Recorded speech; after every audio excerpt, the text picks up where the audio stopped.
Hello everybody, and this is Daron from Faded Instruments. I'd like to introduce you to our newest instrument / first ever iPad app. This is Harmonal Binaurics. First thing you'll notice is that we have 7 identical channel strips. These are each binaural / isochronic tone generators, and then we have a global section up here at the top. Let's get started. I'll just show the first generator. So to get started, what you want to do is just raise the volume of the first generator. And you can see over here, it is at, 222.2 hertz. We get a nice little oscilloscope. And you can change the frequency here on the frequency knob. And at the moment, we don't have any kind of binaural beat happening. So let's get started. Let's take a look at our binaural beat knob and move that. You'll see here right away we get a little indicator showing you how it's beating, and it tells you the brainwave status. The brainwave frequency associated. So this is a delta wave, and we're at 3.24 hertz. If you're listening on stereo speakers, you should be able to hear the wobble. If you're listening on headphones, you should hear it internally in your brain. And if you're actually listening on mono speakers, it'll do some cancellation, so it'll actually be some real volume changes that are happening. As I mentioned, we set it to 3.24 hertz, which you can do just by changing the knob. You can also click on the text value and you can type in something specific, like for instance 2 hertz. And now we have a binaural beat going. Next up, we have our isochronic beat. Those are the next 2 knobs.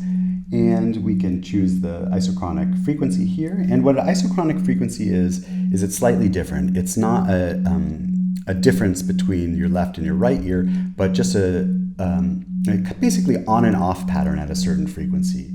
I've used the sinusoidal on and off so that it's a little bit smooth, and we can turn the amount up, and you can hear what's happening.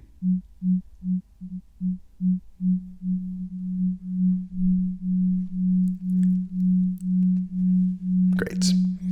So next up we have our frequency, which you can see here. Now we're at 182.3 hertz, and we have our wave selector. So by default, it's a sine wave. Click this and drag. You can interpolate between sine, triangle, saw, and square waves. You'll notice a little asterisk appears when you're on a pure waveform. So if you know you don't want something in between, you can be aware of where you're at. So we have 7 of these generators, and they have a relationship between them, which is the harmonic series. So the second fader is, you can see here, it's twice the frequency. The next one is 3 times the frequency, and the one after that 4, 5, 6, 7 times the frequency. So we have the harmonic series. Let's listen to that. Oopsala.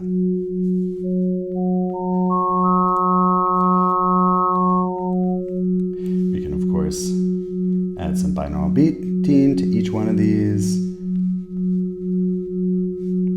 There we go.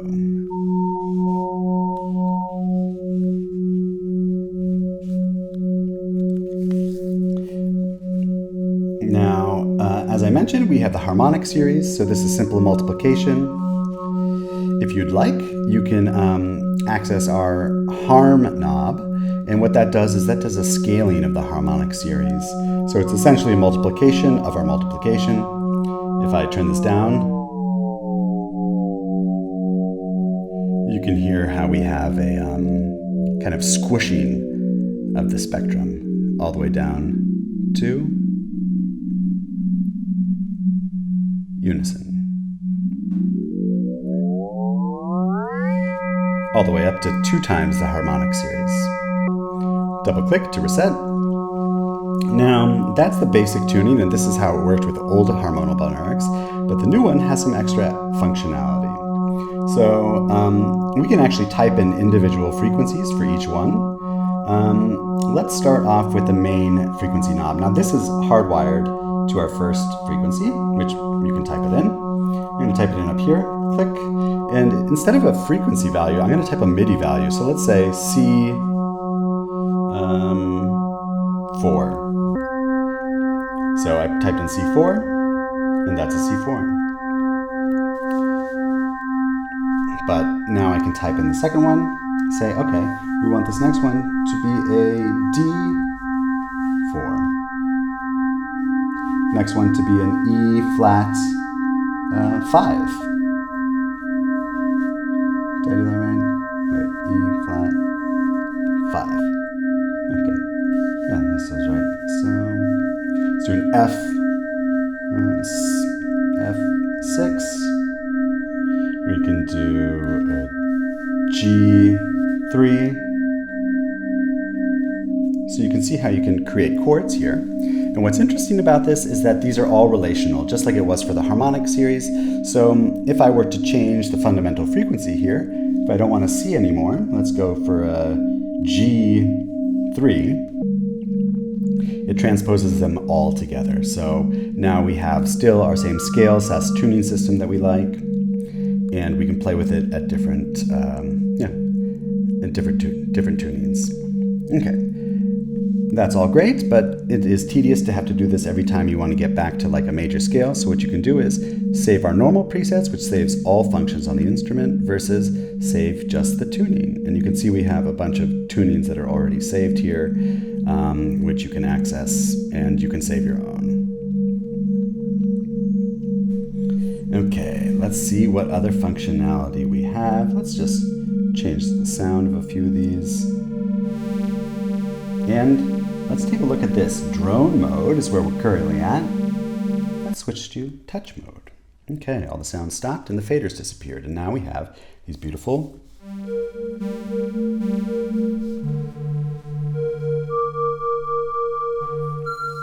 give some harmonics on this one. Oh, we're really low frequency here. Let's get that up a bit. Let's do a F6.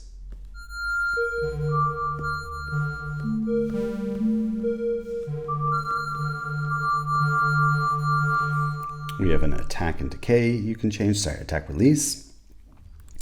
The volume is along the vertical axis.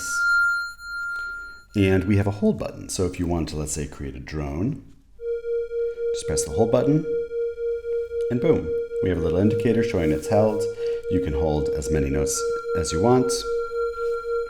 And you can erase a held note by just simply tapping on the indicator. You can also long press hold, and it'll erase all of them together. Okay, that is touch mode. Let's go back to drone mode though. Okay. Let's add some isochronic beats to everything. Okay. Up here at the top, we have our bino and iso knobs, and what these do is these are a scaler for all of the binaural frequencies together, or all of the isochronic ones. So if we wanted to, let's say, slow all of our isochronic beats, we still have the relationship between them, but they're all slowing down or speeding up. Same with binaural. There we go. Double tap to reset. Next up we have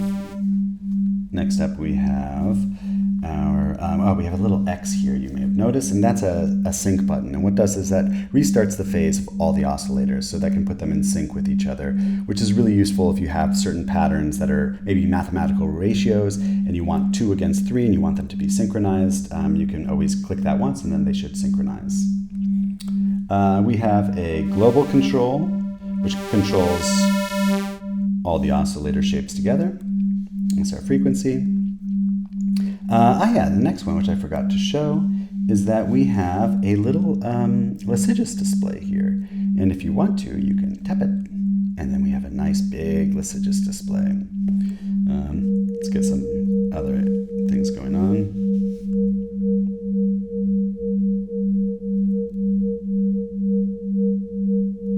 Nice. Get some really beautiful things happening here. Sometimes it gets too complex, but yeah, you can see it.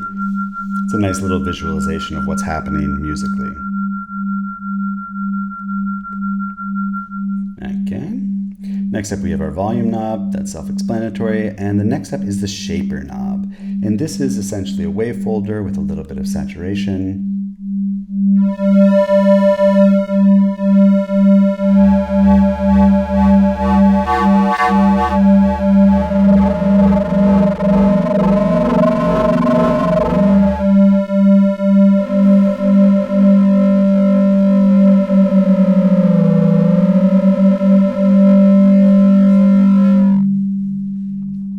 Most of the time we associate binaural beats with pure frequencies, but I am also a noise musician. I like to play drone music. I like to get noisy. So I wanted a way of adding extra harmonics and kind of roughing up the sound a little bit.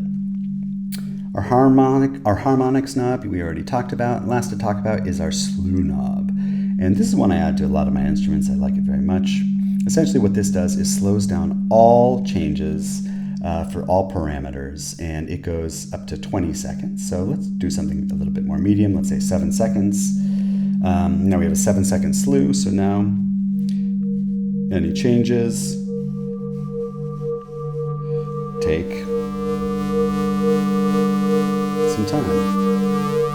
You can see we have these little indicators which show you the actual value of the parameter versus the destination.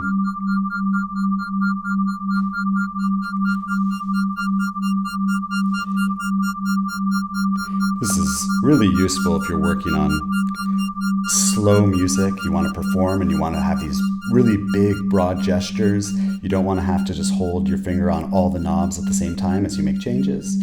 Kind of automates it for you in a way that can be really performative and improvisational. So, I believe that is it. This is available now in the App Store. It will also be available on my website. The desktop version is sold separately. The iPad version comes with an AUV3. It has actually an extra MIDI mode for both the desktop and the AUV3 version. AUV3 is a little experimental at the moment. I got to fix it up a little bit. It was kind of a last-minute addition, but it is there and it's fully functional. Yeah, of course you can save presets, all of this stuff. And yeah, I'm very excited to put this out into the world. I've always wanted a touch version of this, multi-touch, to be able to perform binaural beats in a way that's really intuitive and fun and playful, and to be able to improvise your way through this really interesting phenomenon.